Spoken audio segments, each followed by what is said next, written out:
सही है, आप सही हैं, मैं ठीक हूँ। ब्रेक के बाद आप सभी का एक बार फिर से स्वागत है। योग उत्सव मना रहा है पूरी दुनिया और इसके साथ ही जेएमडी न्यूज पर भी खास कवरेज योग पर जारी है और लगातार हम आपको योग से संबंधित जानकारियां दे रहे हैं।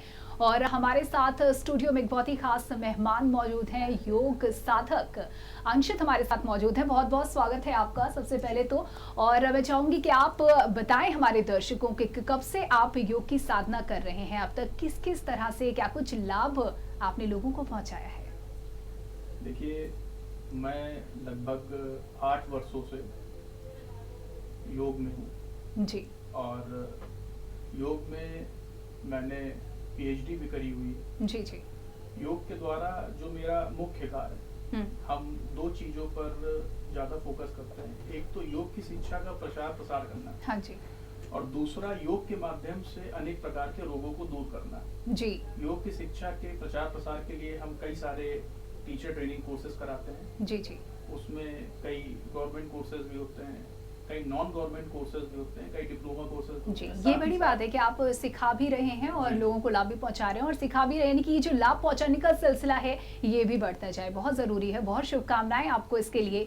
बात अगर की जाए, आज ही की बात की जाए तो न्यूयॉर्क से जब प्रधानमंत्री जी ने संबोधन दिया, उन्होंने इस बात का जिक्र किया कि योग से शारीरिक मानसिक लाभ तो पहुंचते ही है, लेकिन जो आध्यात्मिक महत्व है, आध्यात्मिक पहलू है, अभी हम उससे थोड़ा दूर है, उसको भी हमें छूना है, उस तक भी पहुंचना है। तो योग के आध्यात्मिक पहलू के बारे में कुछ अगर आप हमें बताएं। देखिए, बहुत कम लोगों को इस बारे में शायद जानकारी भी होगी कि 21 जून का ही दिन क्यों चुना गया योग दिवस के लिए। जी जी।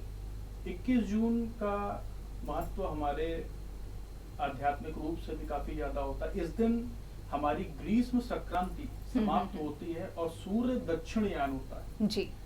और सूर्य के दक्षिणयान होते ही जो भी साधक हैं या जो भी अन्य जितने भी नए सीकर्स हैं, उनको बहुत सारे आध्यात्मिक लाभ मिलने शुरू हो जाते हैं जो कि अन्य महीनों में प्राप्त नहीं होते हैं। जी, तो जी। 21 जून के दिन से सूर्य दक्षिणयान होता है और हमें और भी ज्यादा स्पिरिचुअल ग्रोथ इस समय हमें मिलनी स्टार्ट हो जाती है। तो इसलिए 21 जून का दिन चुना गया कि इस दिन हम योग दिवस मनाएं और योग दिवस के माध्यम से हम आसनों को, प्राणायामों को, बंध मुद्राएं इत्यादि जान के अपने शारीरिक, मानसिक और आध्यात्मिक लाभों को आगे बढ़ाएं। जी बिल्कुल। देखिए, अगर बात की जाए जन सामान्य तक, क्योंकि जो हमारा उद्देश्य है वो जन सामान्य तक योग को पहुंचाना है। एक दौर था, एक समय था जब ऋषि मुनियों की परंपरा में योग शामिल था और एक दौर ऐसा आया जब हम बात करते थे कि पुराने जमाने में योग किया जाता था और कहीं ना कहीं दूर हो चुके थे हम योग से। लेकिन फिर योग जन जन तक पहुंचा और मोदी जी के जो उनका एक मुहिम थी उसने निश्चित तौर पर अवसर दिखाया है और आज हम इस विषय पर इस कार्यक्रम के रूप में बात कर रहे हैं। कुछ ऐसे पोस्चर की अगर बात की जाए, कुछ ऐसी मुद्राएं जो आम जन के लिए बहुत ज़रूरी हो, हम लगातार अपने दर्शकों को इस बारे में जानकारी दे रहे हैं। अभी इससे पहले भी हमारे साथ मेहमान थे, उन्होंने बताया कुछ पोस्चर ऐसे। तो मैं चाहूँगी आप हमारे दर्शकों के लिए ऑफिस कल्चर, क्योंकि आजकल बहुत देखा जा रहा है पोस्चर, बहुत एक ही पोस्चर में लोग बैठते हैं, इसको ध्यान में रखते हुए कुछ योगासन, क्योंकि ये पोस्चर का जो प्रॉब्लम है वो सिर्फ ऑफिस गोइंग लोगों को नहीं बल्कि जो आम लोग हैं, आजकल मोबाइल का इस्तेमाल इतना हो रहा है, टैबलेट का, तो एक ही पोस्चर में घंटों का समय निकल जाता है और दिक्कतें होती हैं। तो इसको ध्यान में रखते हुए किस किस तरह के योगासन का आप जिक्र करेंगे? देखिए, ऑफिस के जो भी लोग होते हैं, एक तो जब भी हम अपनी चेयर पर बैठे होते हैं, कुर्सी पर बैठे होते हैं, तो कुर्सी पे लगातार हम एक ही पोस्चर में, मतलब अगर आपने नेक अपनी गर्दन को इस तरह रखा है तो कई घंटे हम इसी तरह बैठते हैं, जिस प्रकार गर्दन पर इतना अधिक प्रेशर पड़ता है कि हमारी जो भी सर्वाइकल की बोन्स होती हैं उन पे इसका इफेक्ट जाता है, जिस कारण सर्वाइकल होने की संभावनाएं बढ़ जाती हैं। और साथ ही साथ हमारे स्पाइन के जो अन्य रोग हैं, जैसे अगर हम सामान्य रोगों की बात करें तो हर दूसरे व्यक्ति को एक लोअर बैक में समस्या की कहीं ना कहीं शिकायत आती है, साथ साथ सर्वाइकल की समस्या आती है। और एक और चीज जो साथ में शामिल होती है, बहुत लंबे समय तक मोबाइल, टैबलेट या कंप्यूटर का प्रयोग करने के कारण उनकी नींद में भी कहीं ना कहीं समस्या आनी शुरू हो जाती है और नींद की समस्या के साथ पेट की समस्या भी शुरू हो जाती है। तो एक चक्र शुरू होता है, तो संपूर्ण चक्र बनाते बनाते धीरे धीरे शरीर हमारा अस्वस्थ होने लगता है, बीमारियों में हम जकड़ते चले जाते हैं। बिल्कुल ठीक बात है। तो मैं सबको एक चीज रिकमेंड करूंगा कि जब भी आप किसी भी कंप्यूटर या टैबलेट के सामने अगर आप बैठे हैं तो कम से कम इतना आप कर सकते हो कि हर 1 घंटे में अपनी आंखों को आराम देने के लिए अपनी दोनों हथेलियों को कम से कम 30 सेकंड तक अच्छे से रगड़ें। जी। जब आपकी हथेलियां अच्छे से गर्म हो जाएं तो अपनी आंखें बंद करके उन हथेलियों को अपनी आंखों पर रख के धीरे धीरे धीरे आफ्टर 30 सेकंड फिर हम अपनी आंखों को खोलें। नंबर 1 चीज। जी। नंबर 2 चीज, वॉशरूम में जाके मुंह में ठंडा पानी भरें, अपनी आंखों पर अच्छे से वो पानी का छिड़काव करें जिससे हमारी आंखें रिलैक्स होंगी। अब बात आती है हमारी लोअर बैक की समस्या के लिए। तो ऑफिस में ही बैठे बैठे हम ऐसा क्या करें जिससे हमें आराम मिल जाए, क्योंकि ऑफिस में तो भाई योगा मैट ये बहुत इंपॉर्टेंट बात आप कह रहे हैं, क्योंकि हम एक्सरसाइज का मतलब समझते हैं कि सुबह एक्सरसाइज कर लिया, ये शाम को फ्री हुए तो घर पर चले गए तब एक्सरसाइज करेंगे। और अगर ऑफिस के दौरान हम कुछ ऐसी लाइट सी एक्सरसाइज है जो हम कर पा रहे हैं तो ये बहुत ज़रूरी है इसको जानना। इसके बारे में बताएं। जी, तो ऑफिस के लिए अभी एक नया योग डिजाइन किया गया है जिसको हम कॉर्पोरेट योगा या चेयर योगा के नाम से भी जानते हैं। जी। चेयर योगा हम चेयर पर ही बैठ के कर सकते हैं। चेयर योगा करने के लिए मैं नॉर्मल 2-3 चीजें बता देता हूँ, वो अगर आप उनका नित्य प्रतिदिन प्रयोग करेंगे तो कहीं ना कहीं आपको थोड़ा सा आराम मिलेगा। आप चेयर में बैठे हैं, आप चेयर में बैठे बैठे अपने पैर को इस तरह से यहाँ पर अपनी थाई को होल्ड करेंगे और थाई को होल्ड करने के बाद पैर को अपना स्ट्रेट सामने खोलेंगे और पूरा खोलेंगे और कम से कम इसको 5 to 10 सेकेंड अपने पैर को इस तरह से होल्ड करेंगे। एक बात का ध्यान रखिएगा, जब भी आप पैर खोलें तो पैर का पंजे का फेस अंदर की ओर होना चाहिए, ना कि बाहर की ओर। तो अंदर की ओर इस फेस को रखेंगे, पूरे पैर को खोलकर कम से कम 10 सेकेंड के लिए। तो इससे देखिए फर्क क्या पड़ेगा। हमारी काफ मसल, हमारी हैमस्ट्रिंग और हमारी अपर हैमस्ट्रिंग जब खुलना स्टार्ट होती है तो हमारा ब्लड का सर्कुलेशन स्टार्ट होता है, जो कि हमारे लोअर बैक को रिलैक्स करता है। जी। एक चीज ये बैठे बैठे हम कुर्सी पर कर सकते हैं। दूसरा, आप कुर्सी पर बैठे हैं, कुर्सी के ही हथों को पकड़कर इस तरह से अपनी स्पाइन को, जैसे हम योग में पूर्वोत्तानासन करते हैं, मैं एक बार इसको करके दिखा देता हूँ। योग में पूर्वोत्तानासन हम इस प्रकार से करते हैं, अपनी स्पाइन को पूरा खींचते हुए नेक पीछे करके ले जाते हैं। तो अभी कुर्सी पे बैठ के करना तो क्या करेंगे, पैरों को नीचे रख लेंगे, इस तरह से अपनी स्पाइन को ऊपर की ओर खींचेंगे। अब होता क्या है कि आप अपनी स्पाइन को लगातार गलत पोस्चर में रखने के कारण इस तरह से बेंड कर देते हो। तो जब हम पूर्वोत्तान करते हैं तो स्पाइन को हम फिर से यूं खींचते हैं तो हमारी स्पाइन को आराम मिलता है। जी जी। कुर्सी पर ही बैठे हैं, हमारी गर्दन जकड़ने लगती है क्योंकि लगातार हम एक ही पोस्चर में बैठे रहते हैं। तो गर्दन को रिलैक्स करने के लिए सीधे गर्दन की कोई एक्सरसाइज नहीं करनी चाहिए, उसके आसपास जो प्रभावित क्षेत्र हैं उनको सबसे पहले छूना चाहिए। आसपास के क्षेत्रों में हमारा शोल्डर आता है। शोल्डर को आप नॉर्मली इस तरह से कर सकते हैं, रोटेट कर सकते हैं। आगे प्रॉब्लम गर्दन की है, लेकिन हमें डायरेक्ट गर्दन पर ना वर्क करके डायरेक्ट गर्दन पर नहीं जाना। इसके बाद हम इस तरह से भी रोटेट कर सकते हैं और नेक पर हम उसके बाद जाएंगे। पर मैं सीधे नेक के रोटेशन को फिर भी मना करता हूँ। मैं हमेशा बोलता हूँ कि नेक को रोटेट करने के पहले, खास तौर से जो ऑफिस में बैठे हुए हैं, अपने हेड को इस तरह से बिल्कुल स्ट्रेट रखेंगे, अपने हाथ से पूरी ताकत लगाएंगे ऑपोजिट डायरेक्शन में। मतलब अगर आप ताकत यूं कर रहे हैं, इस तरफ मार रहे हैं, तो आपकी नेक बिल्कुल स्ट्रेट होनी चाहिए। जी। एक इस तरह से, फिर इस डायरेक्शन पे 2, फिर इसी तरह से आगे से, फिर इसी तरह से पीछे से और इसी तरह से नीचे से। ये करने के बाद फिर मैं रिकमेंड करूंगा कि अब आप क्लॉकवाइज जी और एंटी क्लॉकवाइज इतनी चीजें करें। तीसरे नंबर पे एक तरीके से बिल्कुल डायरेक्ट तो बिल्कुल नहीं करना है। जी जी जी। किसी भी प्रभावित क्षेत्र को अगर आप डायरेक्ट टच करेंगे तो फिर वो वहां पर समस्याएं बढ़ती हैं।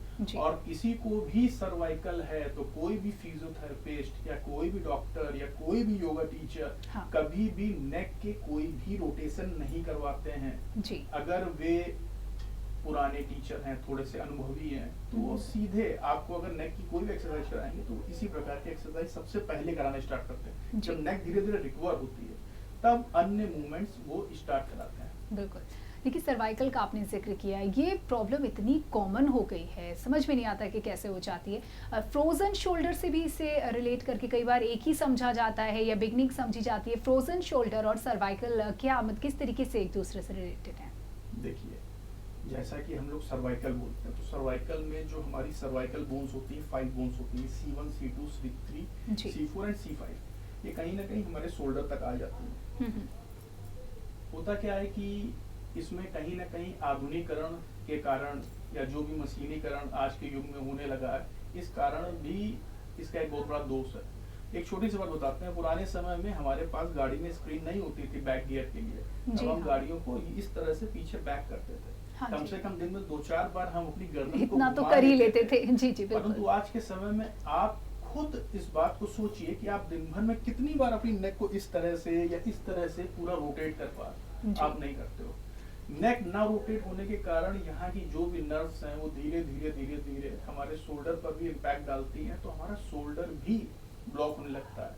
और एक बात मैं बता दूं, फ्रोजन शोल्डर एक दिन में नहीं होता है, ठीक उसी प्रकार से फ्रोजन शोल्डर एक दिन में ठीक भी नहीं होता है, लंबा समय लेता है। अगर आपको शोल्डर में किसी भी तरह की कोई इंजरी आएगी, माइनर या एक्सट्रीम की, तो वो कहीं ना कहीं देखिए लंबा समय लेती है। हाँ, पर ये जो सारी समस्याएं होती हैं ये लेस मूवमेंट के कारण होती है, हमारे कहीं ना कहीं गलत पोस्चर की वजह से होती है, हमारी लाइफस्टाइल की वजह से होती है। हमें जैसे आदत है कि हम काफी मोटी तकिया लगाते हैं, नहीं जी। लगाना चाहिए। हमें तकिया केवल उतनी लगानी चाहिए जितने ये हमारे सर और गर्दन के बीच में गैप आता है। पतली आप तकिया का यूज करिए। पुराने समय में तो तकिया का यूज भी नहीं किया जाता था। जानते ही नहीं थे। बिल्कुल। दूसरी चीज, ये जो हम बहुत ज्यादा कुशन वाले गद्दों का उपयोग करते हैं, इनका प्रयोग नहीं करना चाहिए। आज भी जब आप डॉक्टर के पास जाते हैं अपनी स्पाइन की समस्या को लेकर, तो डॉक्टर उसी समय आपको हिदायत देते हैं कि किसी थोड़ी सी टफ चीज पर लेटना स्टार्ट करिए, तखत पर लेटिए या फिर गद्दों को थोड़ा सख्त कर लीजिए, उस पर लेटिए। और पुराने समय में हर दूसरा व्यक्ति इसी तरह के चीजों का प्रयोग करता भी था। बिल्कुल, तब ये प्रॉब्लम ना के बराबर थी क्योंकि लाइफस्टाइल ऐसा था कि हम इस तरीके की गलती नहीं हो पाती थी और हमारी आदतें सही थी और ये कहीं ना कहीं जो परिवर्तन हुआ है लाइफस्टाइल रिलेटेड डिजीज ही, इसीलिए यही वजह है कि इन्हें कहा जाता है। वही बात अगर की जाए जिस तरीके से आप जिक्र कर रहे हैं, आजकल अगर बात की जाए तो जो पेशेंट्स की संख्या है वो डायबिटिक, बीपी, हार्ट पेशेंट की संख्या घर घर में देखी जा रही है। इनको ध्यान में रखते हुए इनके लिए कोई योगाभ्यास या इनके लिए अलग अलग कोई योगाभ्यास, आप कुछ ऐसा जो आप ज़रूरी समझते हो कि उन्हें उसकी प्रैक्टिस करनी चाहिए? देखिए, डायबिटीज आज के समय में एक ऐसी समस्या हो गई है जो इस भारत में हर दूसरे व्यक्ति को हो रही है। जी पहले ये रेशियो हर तीसरे व्यक्ति का था, परंतु अब हर दूसरे व्यक्ति को हो रही है। जी मैं छोटी सी बात बताऊंगा कि हमारे राइट साइड इस जगह पर हमारा पैनक्रियास होता है। जी पैनक्रियास के दो मुख्य कार्य होते हैं। पहला, हमारे भोजन को हजम करने के लिए पाचक एंजाइम्स क्रिएट करना, और दूसरा, हमारे भोजन में मौजूद ग्लूकोज को तोड़कर इंसुलिन क्रिएट करना। तो पैनक्रियास को जो भी आसन इफेक्ट करते हैं, तो धीरे धीरे हमारा शुगर भी, उसमें मधुमेह जिसको बोलते हैं, वो भी धीरे धीरे ठीक होने लगता है। अब इनको ठीक करने के लिए कौन कौन से ऐसे आसन है? एक तो देखिए बड़ा प्रचलित आसन है मंडूक आसन। जी हर दूसरा व्यक्ति इसको जानता भी है, जी, मंडूक आसन। पर मंडूक आसन के भी दो वेरिएशंस होते हैं। एक तो वेरिएशन ये होता है, मैं थोड़ा सा करके बता देता हूँ। सर्वप्रथम हम वज्रासन की स्थिति में इस तरह से बैठ जाते हैं, दोनों घुटनों को जोड़कर पैर के पंजों पर। जी ठीक है। तत्पश्चात इसको बहुत अच्छे से देखिए, अंगूठे को अंदर और मुट्ठी इस तरह से बंद करते हैं।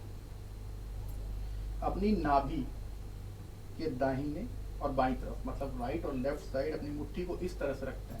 ये जो फेस ऊपर का है ये अंदर की तरफ इस तरह से होगा, और एक्सेल करते हुए हम नीचे जाते हैं। या तो नेक आप सामने की ओर रखेंगे या तो बिल्कुल स्ट्रेट सीधे रखेंगे, यूं नीचे नहीं करेंगे, जी जी इस तरह से रखेंगे। प्रथम वेरिएशन। इसका द्वितीय वेरिएशन क्या होता है? हम अपने दाहिने हाथ को नाभि के ऊपर हमने रखा, बाएं हाथ को नाभि के ऊपर रखा, और एक्सेल करते हुए फिर हमने फॉरवर्ड बेंड किया, ठीक उसी तरह से। ये दो वेरिएशन मंडूक आसन के हैं। तत्पश्चात शुगर के लिए अन्य आसनों की अगर हम बात करें तो पश्चिमोत्तान आसन। जी पश्चिमोत्तान आसन के लिए हम सर्वप्रथम दंड आसन की स्थिति में बैठते हैं, इस तरह से। ये पैर सामने की ओर खोल देते हैं।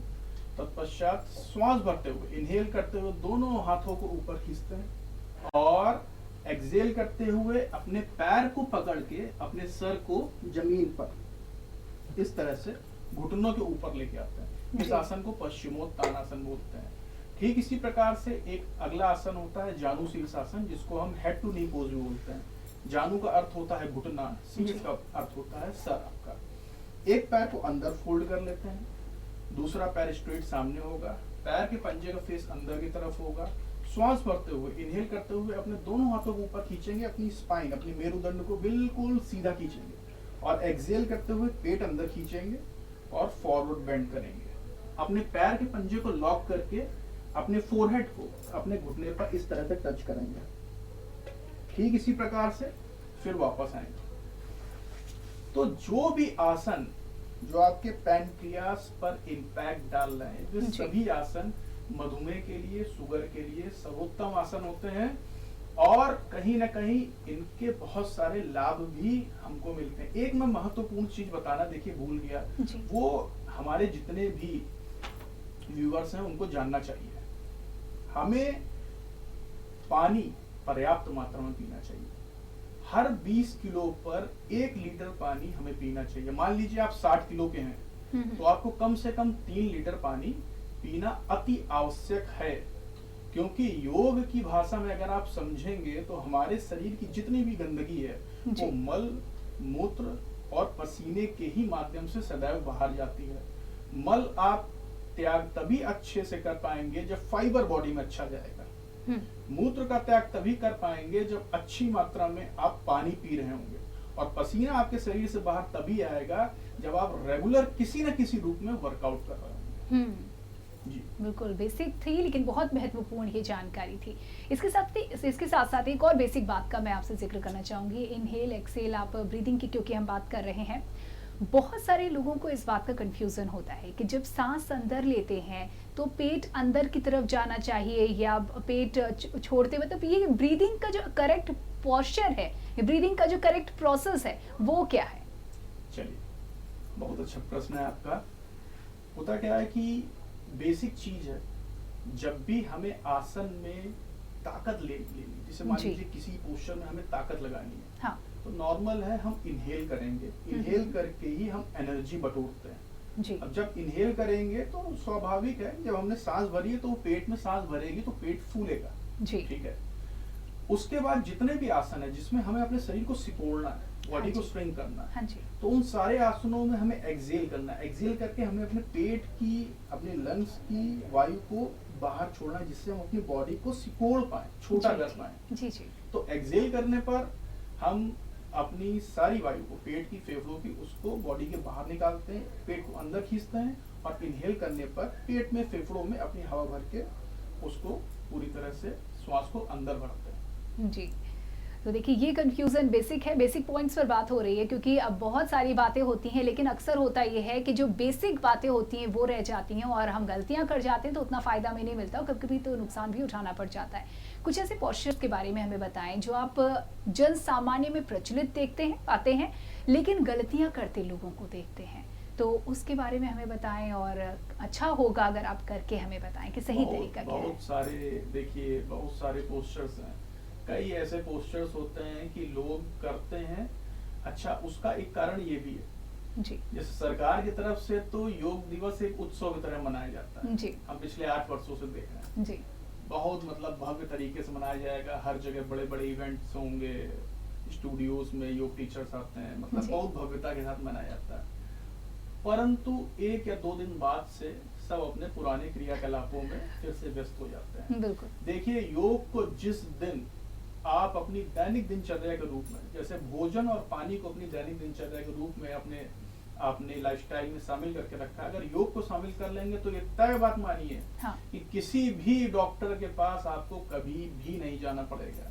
ये मैं चीज लिख के दे सकता हूँ, बशर्ते आपको अपनी लाइफस्टाइल ठीक करनी पड़ेगी, आपको योग को पूरी तरह से अडॉप्ट करना पड़ेगा। जिस प्रकार आप भोजन और पानी के बिना नहीं जीवित रह सकते हैं, अगर आपने अपनी दिनचर्या में योग को भी वही स्थान दे दिया तो आप 100% हमेशा स्वस्थ बने रहेंगे। अब जैसे पोस्चर्स की बात करें जी, तो जैसे बेसिक पोस्चर्स में एक पोस्चर आता है अधोमुख श्वानासन और पर्वतासन, मतलब माउंटेन पोज और डाउनवर्ड फेसिंग डॉग पोज। बहुत मतलब छोटी सी अब अंतर होता है, परंतु कई लोग माउंटेन पोज को अधोमुख श्वानासन की तरह कर लेते हैं और अधोमुख श्वानासन को माउंटेन पोज की तरह कर लेते हैं। मैं एक बार इसको दिखाना चाहूंगा कि इसमें बेसिक होता क्या है। होता क्या है कि जब अधोमुख श्वानासन हम लोग करते हैं तो अधोमुख श्वानासन में हम पैर के पंजों में थोड़ा सा गैप रखते हैं जी, और माउंटेन पोज में गैप नहीं होता है, ये अंदर होता है। हाँ जी। इसमें पैर हमारे सीधे होंगे, घुटना हमारा स्ट्रेट होगा, सर अंदर की ओर होगा और दृष्टि हमारी नाभि की तरफ होगी। जी। ये होता है हमारा माउंटेन पोज। जी। ठीक है। हाँ जी। और माउंटेन पोज ही हमारा सूर्य नमस्कार में प्रयोग किया जाता है, जी जी। ना कि अधोमुख श्वानासन। तो मैंने कई जगह देखा है कि सूर्य नमस्कार में बोल दिया जाता है कि ये अधोमुख श्वानासन है, गलत है। ठीक इसी प्रकार से एक कंफ्यूजन होता है आपका क्रो पोज और क्रेन पोज में। जैसे बक आसन बोल दिया है, जी जी। बक आसन से तात्पर्य ही है कि वो क्रेन पोज है, ना कि क्रो पोज है। बारीकी का बड़ा फर्क है ये। बहुत जी बहुत जी फर्क जी। है। और ठीक इसी तरीके से जिसे मैं कहता हूँ कि योग की बहुत सारी फॉर्म्स होती हैं, अलग अलग फॉर्म्स होती हैं। जैसे अयंगर योगा होता है, अष्टांगा योगा होता है, विन्यासा योगा होता है, हठ योगा होता है। तो ये जो योग की इतनी सारी फॉर्म्स होती है, देखिए आसन तो प्राचीन आसनों की बात करें केवल 88 आसन थे। योग प्रदीपिका में जो हमारे ट्रेडिशनल योग था, पारंपरिक योग था, तो उसमें केवल 88 आसनों का जिक्र था, परंतु आज हजारों आसन हो गए। तो ये आसन हुए किस प्रकार से? हाँ, ये बढ़ोतरी आखिर ये कैसे? बढ़ोतरी जी किस प्रकार से हुई? जी। ये धीरे धीरे आसनों को मॉडिफाइड किया गया। कि ट्रायंगल पोज अगर हम पारंपरिक योग में अपने हाथ के पंजे को अपने पैर के बगल में रख के करते हैं, तो उसमें टोस के पीछे ले आएंगे। एक छोटा सा चीज और बताता हूँ, यिन योगा और हठ योगा। यिन योगा को जेंटल योगा के नाम से भी जाना जाता है, इसको सॉफ्ट योगा भी बोलते हैं, जिसमें अगर आपको पेन हो रहा तो तुरंत कह देते हैं नहीं नहीं आप ठीक है, अभी आप पोस्चर को रोक दो, होल्ड कर दो। परंतु उसी के विपरीत हठ योग में आपको पेन हो रहा है, परंतु आपको रुकना है उस पोस्चर में, आपको अपनी हठी प्रवृत्ति जागृत करनी है, इसलिए वो हठ योगा हो गया। जी, बहुत सुंदर। तो बहुत छोटी छोटी देखिए माइनर चीजें हैं हर योग की फॉर्म में। और अगर इस विश्व की सबसे टफेस्ट फॉर्म की हम बात करें तो अष्टांग विन्यासा को सबसे टफेस्ट फॉर्म कहा जाता है। तो टफेस्ट इसलिए क्योंकि उनका इंटरमीडिएट लेवल ही हमारे पारंपरिक योग के एडवांस लेवल से चालू होता है। तो ऐसे बहुत सारे आसन, बहुत सारी फॉर्म्स आ गई, जिस वजह से वे 88 आसनों से हजारों आसन बन गए। बिल्कुल। तो मैं हमेशा एक चीज रिकमेंड करता हूँ कि YouTube से देखकर योग मत करिए। कोई भी योगा टीचर हो, मेरे भी YouTube चैनल है, पर हम इतने सारे मतलब ब्रीफ डिस्क्रिप्शन उसमें नहीं दे सकते हैं। जी। आप 15 मिनट के 20 मिनट के वीडियो में लिमिटेशन हमारे पास टाइम आप की, चीजें नहीं बता सकते। हाँ जी। आप उनसे देख के मोटिवेट होइए, अपने आसपास किसी योग स्टूडियो या कोई भी योग अध्यापक उनके सानिध्य में रहकर उन चीजों को सीखिए। और योग की सबसे अच्छी देखिए बात क्या है, इसमें किसी भी तरह के किसी टूल या इक्विपमेंट्स का यूज नहीं है। 2 से 4 महीने अच्छे से सीखिए और उसी को फिर अपने घर में कंटिन्यू करिए और उसको सदैव करते रहिए। जब कभी शारीरिक और आध्यात्मिक रूप से और प्रगति चाहते हैं तो फिर से कहीं पर ज्वाइन। बात वही आ गई कि आपको अगर शुरू किया है, अगर क्या करना ही है शुरू, और शुरू करने के बाद में आपको उसको अपनी दिनचर्या में शुमार करना है। आपने एक बात बहुत सुंदर बोली अभी कि जो लोग अगर लिख के आप कहते हैं कि मैं देता हूँ, मैं बिल्कुल गारंटी से कहता हूँ कि अगर आप योग को अपनी दैनिक दिनचर्या का हिस्सा बनाएंगे तो आपको डॉक्टर के पास नहीं जाना पड़ेगा। ऐसे में हमारे कुछ ऐसे दर्शक भी हैं जो ऑलरेडी पेशेंट हो चुके हैं, बीपी है, शुगर के पेशेंट हैं, डॉक्टर के चक्कर लगाने पड़ रहे हैं, हार्ट पेशेंट हैं। अगर वो योग को अपनी दिनचर्या में बनाते हैं, मान लीजिए आज उन्हें समझ में आया कि अब हमें योग का महत्व समझ में आ गया है और अब हमें उसे अपनी दिनचर्या बनाना है, उनके लिए कितना बेनिफिशियल होने वाला है योग, कितना फर्क उनकी जो जीवन में है वो आ सकता है? देखिए, जैसे कि हमारी खुद की एक संस्था है साधक अंशित योगा फाउंडेशन के नाम से, तो मैं आपको एक चीज बताऊं कि हमारे पास साल भर में सैकड़ों ऐसे मरीज और रोगी आया करते हैं जो अपनी अलग अलग समस्याएं लेके आते हैं। जी। अभी मैं ऑन रिकॉर्ड एक बात कहना चाहता हूं कि अभी हाल ही में हमारी एक स्टूडेंट हमारे पास आई, उन्होंने कहा कि सर मुझे साइटिका की समस्या थी। वो बोल रही थी कि मुझे साइटिका की समस्या है, परंतु उसके बाद भी उन्होंने एक डॉक्टर को जाके अपनी उस समस्या के बारे में बताया, तो डॉक्टर ने कहा कि आपको नर्व की कोई समस्या है और नर्व रिलेटेड उनको मेडिसिन देना स्टार्ट कर दिया। वो 1 साल तक उस मेडिसिन पर रही, जिस कारण कहीं ना कहीं उनका ब्रेन स्लो हुआ और वो दिक्कत ओवरवेट हो गया। जी जी जी। मेरे पास आई, कहीं तो उनको पता चला कि सर साधक अंशित हैं, वो अपना थोड़ा सा रोग ठीक करते हैं। तो मैंने उनको कहा कि देखिए, मैंने उनकी समस्या समझी, उनकी रिपोर्ट्स देखी, मैंने कहा कि मैं 100% इसको ठीक कर दूंगा। तो उन्होंने कहा कि सर कितने दिन में हमें लाभ मिलेगा? मैंने कहा प्रथम दिन से ही लाभ मिलेगा। अगर आप सही दवा खाती हैं तो आपको प्रथम दिन से ही लाभ मिलता है। उसके बाद आप विश्वास मानिए 15 दिन में उनके साइटिका में 80 से 90% आराम मिला। हम्म। तब जाके उनकी आंखें खुली कि योग के माध्यम से भी हम बहुत तेजी के साथ अपनी सारी समस्याओं को दूर कर सकते हैं। देखिए, बिलीव एक बहुत बड़ी चीज है। आपको फेथ करना पड़ेगा, थोड़ा सा समय देना पड़ेगा। आप खुद अपने आप से प्रश्न पूछिए कि आप योग करने जाते कब हो? जब आप सब जगह से थक हार जाते हो, तब आप अंतिम में किसी योग अध्यापक या किसी ऐसे नेचुरोपैथी संस्थान में पहुंचते हो और आप कहते हो कि अब मुझे ठीक कर दीजिए। जी। आपने एक साल, दो साल, तीन साल अपनी उस बीमारी के लिए किसी डॉक्टर के चक्कर लगाए हैं, और फिर आप 2-4-5 दिन में उम्मीद करते हैं कि वे योग अध्यापक या वे नेचुरोपैथी संस्थान आपको ठीक करते हैं। थोड़ा सा पेशेंस रखना पड़ता है, पर हाँ, प्रथम सप्ताह से मतलब पहले ही हफ्ते से आपको आराम मिलना शरीर में शुरू हो जाता है। ये बहुत इंपॉर्टेंट बात आप कह रहे हैं, क्योंकि हम गलती कर देते हैं, हम बहुत देर में जाते हैं और तब वहाँ जाके जब जहाँ समय लग सकता है वहाँ हम डेस्परेट होते हैं। तो कहीं ना कहीं हमें सही समय पर सही दिशा में प्रयास करने की ज़रूरत है और सब्र रखने की ज़रूरत है। थोड़ा सा समय लगेगा, लेकिन केस बिगड़ने में जितना टाइम लगा है, सुधरने में भी टाइम लग सकता है, लेकिन फ़ायदा ज़रूर मिलने वाला है। कुछ प्राणायाम की अगर बात की जाए, क्योंकि प्राणायाम बहुत अब प्रचलित हो गए हैं, कपाल भाती, भस्त्रिका, तमाम इस तरीके के प्राणायाम है, और हमने ये देखा है कि लोग जो हैं वो एक ही दिन में सारे प्राणायाम कर लेते हैं, या हर जोश उन्हें चढ़ा और सारे प्राणायाम जितनी भी उनको जानकारी है सब कुछ कर लिया। ये जो प्रवृत्ति पा रहे हैं हम अपने आसपास, इसे कैसे देखते हैं आप, और क्या कुछ है प्राणायाम के कुछ ऐसे सेट आप हमारे दर्शकों को बताएंगे जिससे उन्हें सही गाइडेंस मिल सके, किस तरीके से किया जाए? देखिए, प्राणायाम प्रतिदिन कर सकते हैं, पर प्राणायाम में भी एक चीज है जिसको बहुत कम योगा टीचर जानते हैं। तभी मैंने कहा कि पुराना अनुभवी योग अध्यापक होना चाहिए। जी।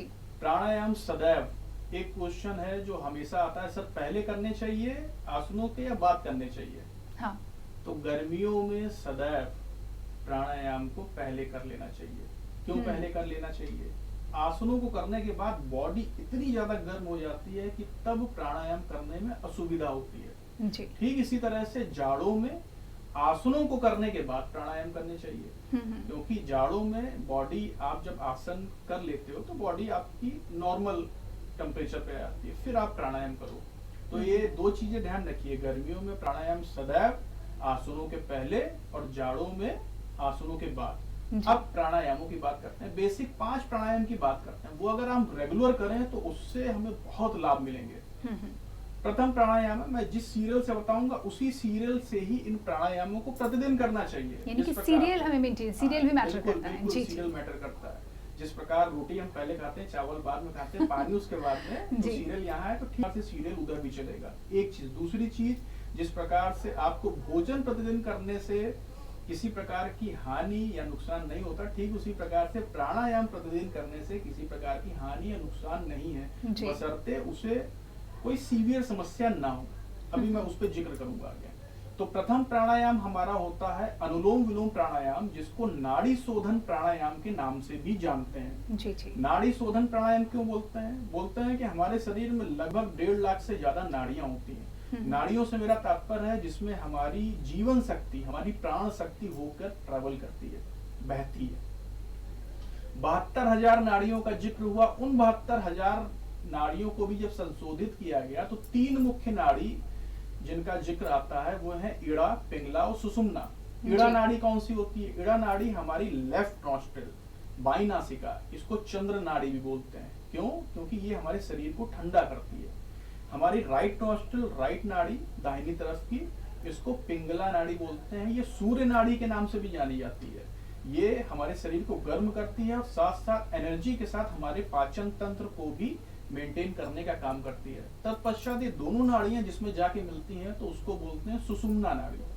तो जब भी आप अनुलोम विलोम करेंगे, अनुलोम विलोम करने का तरीका स्पष्ट करना चाहिए। ये जो हमारी अनामिका उंगली है, रिंग फिंगर जी, इसको हम अपने आज्ञा चक्र के बिल्कुल बीचों बीच, आज्ञा चक्र के जस्ट पीछे हमारी ग्लैंड होती है, पीनियल ग्लैंड। हाँ, पीनियल ग्लैंड का काम ही होता है कि वो हमें कंसंट्रेट करने में मदद करती है। तो पीनियल ग्लैंड जितनी ज्यादा एक्टिव होगी, आपको चीजें उतनी ज्यादा और तेज समझ में आनी स्टार्ट हो जाएंगी। तो अपनी अनामिका उंगली को बिल्कुल इस ग्लैंड पे रखते हैं, आज्ञा चक्र के बिल्कुल बीचों बीच। अपनी सबसे छोटी उंगली, तर्जनी उंगली और अंगूठे का उपयोग करते हैं इस प्रकार से। तो अपनी बाईं नासिका को इससे हमने बंद किया। बाईं नासिका को बंद करने के बाद दाहिनी नासिका से हमने लंबी गहरी श्वास भरी। लंबी गहरी श्वास भरने के बाद श्वास को रोका, अंगूठे से अपनी दाहिनी नासिका को बंद करके लेफ्ट साइड से हमने श्वास को छोड़ा। अब जिस तरफ से हमने श्वास को छोड़ा उसी तरफ से हम श्वास को फिर भरेंगे।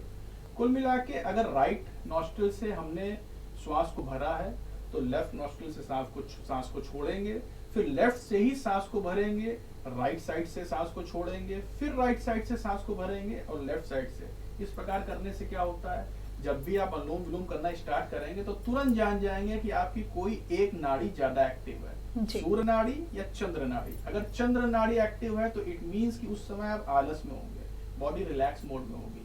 और अगर सूर्य नाड़ी एक्टिवेट होगी तो ये तय मानिए उस समय आप एनर्जेटिक फील कर रहे होंगे। तो नाड़ी ये अच्छा आपने मुझे बस बताया आपने कि दो अलग अलग सिचुएशंस एक कह सकते हैं या कंडीशन कह सकते हैं, ये क्या ह्यूमन टेंडेंसी के हिसाब से होता है या अलग अलग शरीर की जो कंडीशन है या मूड है या तथा जैसी है उसके मुताबिक भी ये उस पर भी निर्धारित होता है? देखिए इसके पीछे भी बहुत सारे कारक होते हैं जी। जैसे कि कहा जाता है कि रात्रि में जब भी आप विश्राम करें, जब आप सोने की स्थिति में आए तो आपको बाईं करवट लेनी चाहिए, क्योंकि हम चाहते हैं कि हम एक्टिव मूड में ही रहें, ऑब्वियसली हम ये चाहेंगे। जी। तो हम जब भी बाईं करवट में सोते हैं तो हमारी दाहिनी नासिका, हमारी राइट नॉस्ट्रिल जिसको पिंगला नाड़ी, सूर्य नाड़ी बोलते हैं, वो एक्टिव हो जाती है। तो आप जब कभी भी बाईं तरफ करवट करके सोएंगे तो सुबह कभी भी आपको उठने में आलस नहीं आएगा, एक बार में उठेंगे जी। और अगर आप राइट करवट में लंबा सो गए तो इसका मतलब लेफ्ट नॉस्ट्रिल आपकी एक्टिव है, तो सुबह उठने में आपको ढेर सारा आलस आएगा। एक तो ये कारण कि हमारी दिनचर्या किस तरह से, दूसरा कारण होता है कि हम जो भी जीवन शक्ति अलग अलग खाद्य पदार्थों से ले रहे हैं, किस प्रकार के ले रहे हैं। जैसे मैं हमेशा निषेध एक बात करता हूं कि हमें किसी भी प्रकार के डिब्बा बंद भोजन का, खाद्य पदार्थों का, पेय पदार्थों का उपयोग नहीं करना चाहिए। डिब्बा बंद जितनी भी चीजें, ये सब तामसी प्रवृत्तियां आपकी बॉडी में एक्टिवेट करती हैं, जो कहीं ना कहीं आपके अंदर राक्षसी प्रवृत्तियों को भी जन्म देते हैं। अभी नए शोध में बहुत सारी चीजें निकल के आ रही हैं कि इसमें बहुत सारे कैंसर रोधी तत्व भी होते हैं। जिन चीजों में प्रिजर्वेटिव है तो कहीं ना कहीं आप सूक्ष्म रूप में धीरे धीरे अपनी बॉडी में कैंसर रोधी तत्वों को बढ़ा रहे हैं। यही वजह है कि केसेस इतने बढ़ते जा रहे हैं। बिल्कुल। आप अभी देखिए कि अभी जो कैंसर होने स्टार्ट हुए हैं तो लेवल 1 या 2 नहीं पकड़े जाते, तो सीधे लेवल 3 या लेवल 4 फाइनल स्टेज। उसके कारण है एक चीज। दूसरी चीज पानी, मैं पानी को बार बार बहुत महत्व देता हूँ क्योंकि हमारे शरीर में सबसे ज्यादा अगर कोई चीज है तो वो पानी है। आपको अगर 3 क्वेश्चन दिए जाए, एक 75 नंबर का, एक 10 नंबर का, दूसरा भी 10 नंबर का, और तीनों किसी भी क्वेश्चन को अटेम्प्ट करेंगे, लगेगा 1 ही घंटा, तो आप नॉर्मल सी बात है 75 को ही अटेम्प्ट करेंगे जी। तो जब आप वहां पे फर्स्ट अटेम्प्ट इस चीज का कर रहे हो तो शरीर में जो सबसे ज्यादा मात्रा में चीज है उस चीज को आप धारण क्यों नहीं करते हो, आप पानी कम क्यों पीते हो, पहली चीज ये मतलब बड़ी बेसिक सी चीज है। और अगर पानी आप पी भी रहे हैं तो देखिए आरओ कंपनियां हो सकता है कि कई चीजें छुपाएं, परंतु जब आप खुद भी आप इन सारी चीजों का प्रयोग करवाएंगे तो आपको पता चलेगा कि आरओ वाटर कहीं ना कहीं एसिडिक वाटर होता है। वो धीरे धीरे आपके पाचन तंत्र को भी नुकसान पहुंचाता है और आपके शरीर को वो सारे मिनरल्स मिल भी नहीं पाते हैं। तो क्या करना चाहिए, हर घर में अब तो आरओ लग गया है जी, तो आरओ के पानी को आप घड़े में डाल लीजिए, 4 से 5 घंटे बाद उसका प्रयोग करिए, आपको सारे मिनरल्स भी मिलेंगे मिट्टी के प्रभाव में आने से, और वो आपके स्वास्थ्य के लिए भी अच्छा बना रहेगा जी। तो देखिए अब क्योंकि साथ में अच्छी बात यह है कि अगर हम प्रॉब्लम की बात कर रहे हैं तो साथ साथ में सोल्यूशन भी देते जा रहे हैं। आपने जिक्र किया कि आरओ का पानी अब तो सेटअप ज़्यादातर घरों में हो चुका है, ज़्यादातर लोग आरओ का पानी का इस्तेमाल कर रहे हैं। तब क्या करना है ये भी हमने बताया कि यानी कि आप घड़े का सुराही का प्रयोग कर सकते हैं, इससे आपको बेनिफिट मिलेगा, यानी कि पानी भी शुद्ध होगा और जो मिनरल्स ज़रूरी हैं वो भी हमें मिल जाएंगे। बातचीत के दौरान आपने बताया कि पहले जो योगाभ्यास थे उनकी संख्या कम थी, धीरे धीरे में उनमें इजाफा हुआ। एक का तो आपने जिक्र भी किया कि अब ऑफिस कल्चर है, सिटिंग पोस्चर रहते हैं, तो उसके लिए भी कुछ योगाभ्यास सामने आए हैं। और अभी आज के परिप्रेक्ष्य में यानी कि मौजूदा स्थिति में जो समस्याएं देखते हैं आप, उसको देखते हुए हालिया में कुछ इन्वेंटेड जो योगा है, नए योगा का जो उपयोग सामने आया हो, उसके बारे में हमें बताएं। देखिए, आज हर घर में जो हमारी गृहिणियाँ या जो हमारे घर की महिलाएं हैं, उन सभी की एक इच्छा है कि वो वेट लॉस करें। तो जी। वेट लॉस के लिए एक हमारे यहाँ अभी जो नया योगा डेवलप हुआ है हाल ही के दिनों में, पावर योगा। जी। मेरे पास भी कई सारे फोन आते हैं और डायरेक्ट बोलते हैं सर पावर योगा होता है आपके यहाँ? तो मैं पूछता हूँ क्यों करना चाहते हैं, तो पता चलता है कि वो वेट लॉस करना चाहते हैं। तो पावर योगा देखिए, आप डायरेक्ट पावर योगा नहीं कर सकते हो। अच्छा। आप अगर ये सोचोगे कि हम मैदान पे पहुंचेंगे और हम धोनी और सचिन की तरह शॉट खेलना स्टार्ट कर देंगे, ये संभव नहीं है। और अगर आप ये करने जा रहे हो तो ये तय बात मानिए कि आपको इंजरी आएगी ही आएगी। ये सभी योग अध्यापकों को ध्यान रखना चाहिए कि beginner to intermediate level to advance level ही लोगों को ले जाना चाहिए। हमारे यहाँ 3 श्रेणियों में आसनों को बांटा गया है, बिगनर लेवल, इंटरमीडिएट लेवल और उसके बाद एडवांस लेवल। बिगनर लेवल के जो पोस्चर्स हैं वो नॉर्मल पोस्चर्स हैं, वो हमारे यहाँ के जो वृद्ध हैं या जो सीनियर सिटीजन्स हैं ये कर सकते हैं। उससे मॉडरेट में जब जाते हैं तो थोड़ा सा हमारा इंटरमीडिएट लेवल है। इंटरमीडिएट लेवल जो भी लोग कर पा रहे हैं योग, तो वे कहीं ना कहीं वेट लॉस की तरफ जा सकते हैं। तो जैसे हाल के योग में एक पावर योगा जो निकल के आया, तो उसकी 42 आसनों की एक पूरी सीरीज होती है। उन आसनों में आपका सूर्य नमस्कार भी कहीं ना कहीं ऐड होता है। सूर्य नमस्कार के साथ जैसे अन्य आसनों की बात करें, पश्चिमोत्तानासन, अधोमुख श्वानासन, इस प्रकार के करीब 42 आसनास होते हैं। इन आसनों को अगर आप रेगुलर करते हुए एक अच्छी डाइट के साथ, तो 100% आपको इसके इफेक्ट अपनी बॉडी में भी देखने को मिलते हैं। आप वेट लॉस भी तेजी से कर पाते हो। तो लक्ष्य जो साधा है वेट लॉस का, लेकिन उसके लिए क्या प्रोसेस है, स्टेप बाय स्टेप हमें वहां तक पहुंचना होगा, ये कर पाएंगे जब आपको सही गाइडेंस मिलेगी। यानी कि जानकारी आप कहीं से भी जुटाएं, लेकिन फॉलो जब करने का नंबर आए तो सही जानकारी सही गाइडेंस के साथ ही आप करें। बहुत बहुत शुक्रिया आपका इन तमाम जानकारियों के लिए। तो आज काफ़ी सारी जानकारियां हम आप तक पहुंचा रहे हैं, और ना सिर्फ जानकारी पहुंचा रहे हैं बल्कि पोस्चर्स किस तरीके से कर रहे हैं, मुद्राएं किस तरीके की होनी चाहिए ये भी करके बता रहे हैं, और गलतियां ना आप करने पाए इस पर भी लगातार जानकारी दे रहे हैं। तो योग उत्सव खास कार्यक्रम आप देख रहे हैं, और योग दिवस पर ये खास कवरेज लगातार जारी रहेगी। लेकिन फिलहाल इसी के साथ इस कार्यक्रम में इतना ही, दीजिए इजाजत, नमस्कार।